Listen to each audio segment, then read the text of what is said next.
Assalamualaikum warahmatullahi wabarakatuh. Perkenalkan, saya Mar'atu Saleha. Saya Usnati Meliniati. Kami dari Prodi PAUD 5B IAIS Nimoro Bungo. Kami akan menjelaskan pelajaran yang telah kami pelajari, yaitu untuk memenuhi tugas dari mata kuliah Kesehatan dan Gizi. Adapun pembahasannya yaitu kesehatan dan ilmu gizi. Kebutuhan gizi anak usia 1-6 tahun, Gizi ibu hamil, gizi bayi, ASI, dan analisis hubungan gizi dengan kesehatan dan kecerdasan anak. Yang pertama, kami akan membahas tentang kesehatan dan gizi. Menurut pengertian, kesehatan merupakan keadaan sejahtera dari tubuh, jiwa, dan sosial yang memungkinkan setiap orang hidup produktif baik secara sosial dan ekonomis.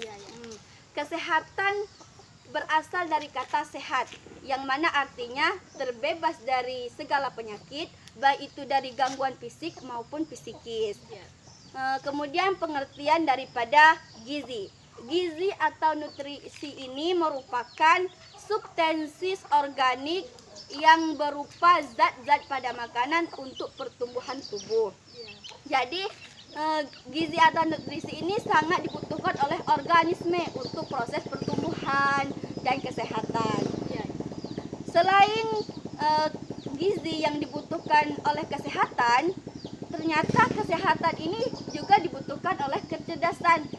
Sebagaimana dijelaskan bahwa al-aqlus salim fil jismis salim.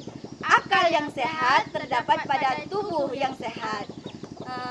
Organisme nutrisi atau gizi ini merupakan sumber daripada energi. Adapun manfaat atau yang mempengaruhi dari gizi ini yaitu manfaatnya untuk menahan daya tahan tubuh atau kekebalan pada anak.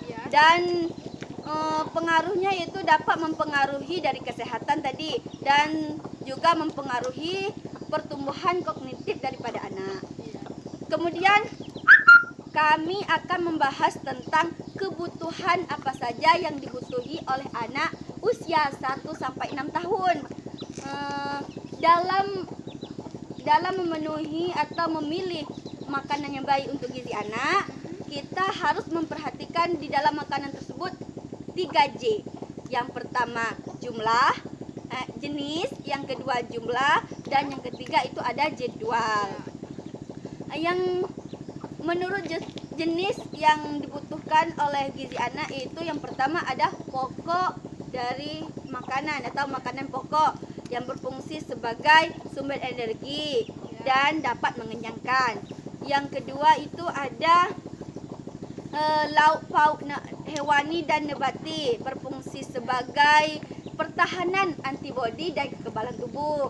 Yang ketiga itu ada sayuran dan buahan sebagai zat perlindung akan kaya vitamin, mineral, dan serial.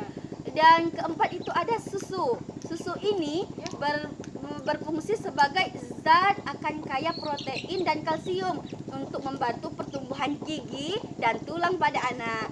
Dan yang terakhir itu ada air putih. Setelah kita mengetahui dari jenis makanan yang baik untuk yang dibutuhkan oleh bayi, kita juga harus mengetahui jumlah. Jumlahnya tersebut ialah kita harus mengukur sesuai dengan AKG anak.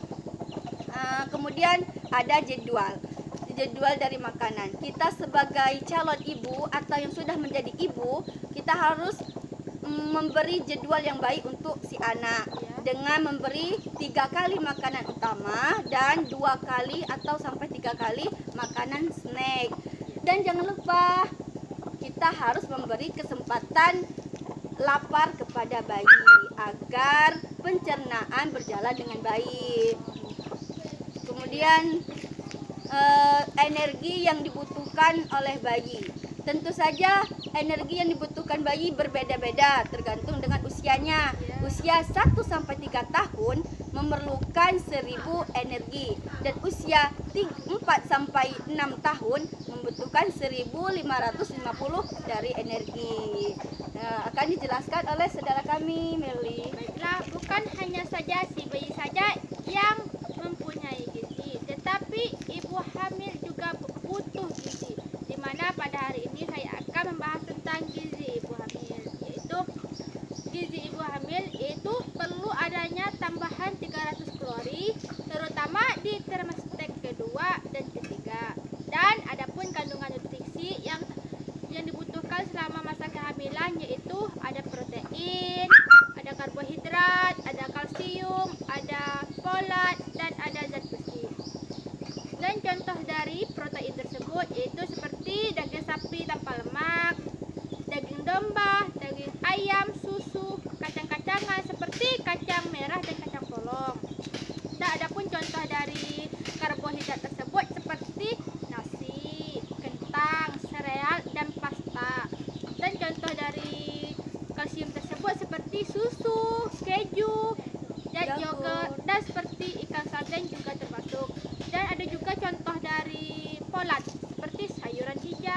stroberi, tomat, mangga, dan lemon.